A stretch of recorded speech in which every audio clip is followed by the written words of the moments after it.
Assalamualaikum warahmatullahi wabarakatuh. Alhamdulillahirrabbilalamin. Wabihi nasta'inu ala umuri dunia wa din. Wassalatu wassalamu ala asrafil anbiya wal mursalin wa ala alihi wa sahbihi ajma'in. Amma ba'du. Yang saya hormati kepada dosen pengampu mata kuliah fikih ibadah dan juga teman-teman yang saya cintai. Baik, sebelumnya perkenalkan, nama saya Aulia Asmarani, mahasiswa Tadris Matematika IAIN Pekalongan. Alamat saya di Desa Pecangakan. Untuk email dan nomor HP bisa dilihat. Saya berasal dari kelas fikih ibadah C. Di sini saya akan menjelaskan sedikit mengenai bab toharoh. Baik, yang pertama pengertian toharoh. Toharoh diambil dari bahasa Arab yang memiliki arti suci atau bersih.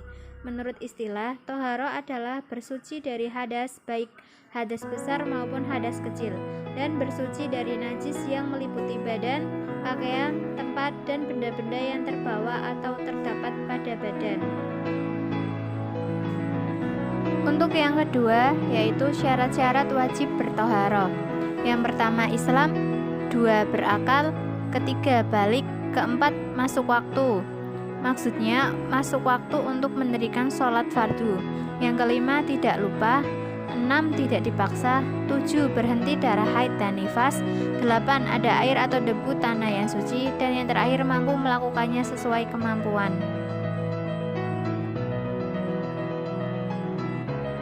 Baik, selanjutnya yang ketiga, jenis-jenis air dan fungsinya. 1.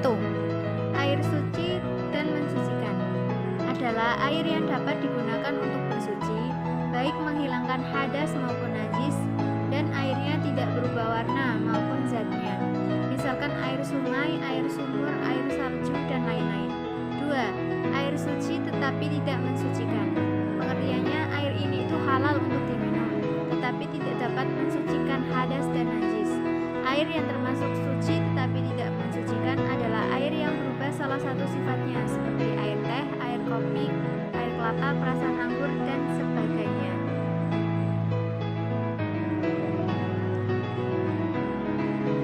Selanjutnya, yang ketiga, air suci makruh hukumnya, yaitu air yang terjemur sinar matahari dalam wadah selain wadah emas dan perak. Yang keempat, air mutanajis adalah air yang terkena najis. Apabila airnya kurang dari 2 kolah terkena najis, maka hukumnya menjadi najis. Tetapi jika airnya lebih dari 2 kolah, maka hukumnya tidak najis dan bisa digunakan untuk bersuci, selama air itu tidak berubah warna, bau, maupun rasanya. Selanjutnya, bentuk-bentuk toharoh. Yang pertama, wudu. Wudu menurut bahasa berarti bersih. Menurut istilah syarok berarti membasuh anggota badan tertentu dengan air suci yang mensucikan, dengan tujuan menghilangkan hadas kecil sesuai syarat dan wudunya. Adapun yang pertama syarat wudu, beragama Islam, sudah mumayyiz, tidak berhadas besar dan kecil, memakai air suci lagi mensucikan, dan tidak ada sesuatu yang menghalangi sampainya air ke anggota tubuh, seperti cat, getah, hansablas, dan sebagainya. Baik, selanjutnya rukun wudu. 1. Niat berwudu dalam hati bersamaan ketika membasuh muka. 2. Membasuh seluruh muka. 3. Membasuh kedua tangan sampai siku. Yang keempat, mengusap sebagian kepala. Yang kelima, membasuh kedua kaki sampai mata kaki. Dan yang keenam, tertib. Selanjutnya sunnah wudu. 1. Membaca 2 kalimat syahadat. 2. Membaca ta'awud dan basmalah serta doa setelah wudu. Yang ketiga, berkumur-kumur bagi yang tidak berpuasa. Yang keempat, menyapu seluruh kepala dan membasuh sela-sela jari tangan dan kaki. 5. Membasuh dan membersihkan lubang hidung serta mengusap kedua telinga. Yang keenam, mendahulukan anggota tubuh yang kanan dan membasuh anggota tubuh 3 kali pergerakannya. Selanjutnya, hal-hal yang membatalkan wudu. 1. Keluarnya sesuatu dari kubul atau dubur, baik berupa angin maupun cairan. Yang kedua, bersentuhan kulit laki-laki dan perempuan tanpa pembatas.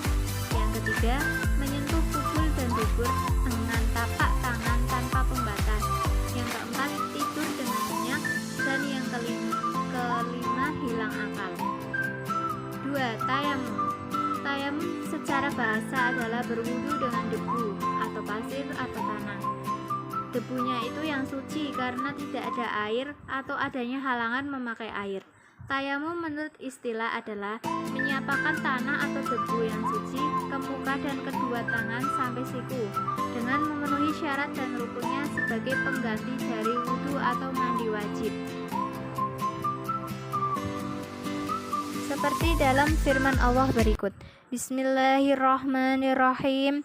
Ya ayyuhalladzina amanu la taqrabus salata wa antum sukara hatta ta'lamu ma taquluna wala junuban illa abiri sabilin hatta taghtasilu wa in kuntum marda aw ala safarin aw jaa ahadum minkum minal ghaiti aw lamastumun nisaa falam tajidu ma'an fatayammamu sa'idan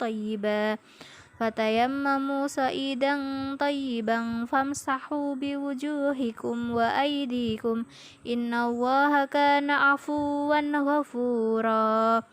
Quran Surat An-Nisa ayat 43, yang artinya, dan jika kamu sakit atau sedang dalam musafir atau datang dari tempat buang air atau kamu telah menyentuh perempuan kemudian kamu tidak mendapatkan air, maka bertayamumlah kamu dengan tanah yang baik atau suci. Sapulah mukamu dan tanganmu, sesungguhnya Allah Maha Pemaaf lagi Maha Pengampun. Quran Surat An-Nisa ayat 43. Tayamum merupakan pengganti dari berwudu. Apabila seseorang telah melaksanakan sholat dengan tayamum, kemudian dia menemukan air, maka dia tidak wajib mengulang sekalipun waktu sholat masih ada. Selanjutnya syarat tayamum. Yang pertama, ada sebab yang membolehkan mengganti wudu atau mandi wajib dengan tayamum. 2. Sudah masuk waktu sholat. 3. Sudah berusaha mencari air tetapi tidak menemukan. Yang keempat, menghilangkan najis yang melekat di tubuh. Dan yang terakhir, menggunakan tanah atau debu yang suci. Selanjutnya ada rukun tayamum, yaitu niat, mengusap debu ke muka, mengusap debu kedua tangan sampai siku, dan tertib. Selanjutnya sunnah tayamum. 1. Membaca 2 kalimat syahadat. 2. Menghadap kiblat, lalu membaca doa setelah wudu. Hal-hal yang membatalkan tayamum yaitu yang membatalkan wudu, juga murtad. Praktikum tayamum. 1. Carilah tempat yang mengandung debu. 2. Letakkan kedua tangan pada tempat yang berdebu dan niat dalam hati. Yang ketiga, mengusap kedua tangan sampai siku, lalu membaca doa. Toharo yang ketiga, mandi wajib. Rukun mandi wajib, niat, menyiram air ke seluruh tubuh, membersihkan kotoran yang melekat atau mengganggu sampainya air ke badan kita. Selanjutnya, sunnah mandi wajib. 1. Menghadap kiblat. 2. Membaca basmalah. 3. Berwudu sebelum mandi. 4. Mendahulukan anggota yang kanan. Dan 5. Menggosok badan dengan tangan. Beberapa penyebab diwajibkan mandi wajib, seperti keluarnya air mani, selesai haid, melahirkan, dan nifas, dan juga jenazah. Praktek mandi wajib. Pastikan kamu benar-benar mengalami hadas besar. Lakukan sesuai rukun mandi wajib dan sempurnakan dengan sunnah mandi wajib. Selanjutnya, keterkaitan toharo dan gaya hidup sehat.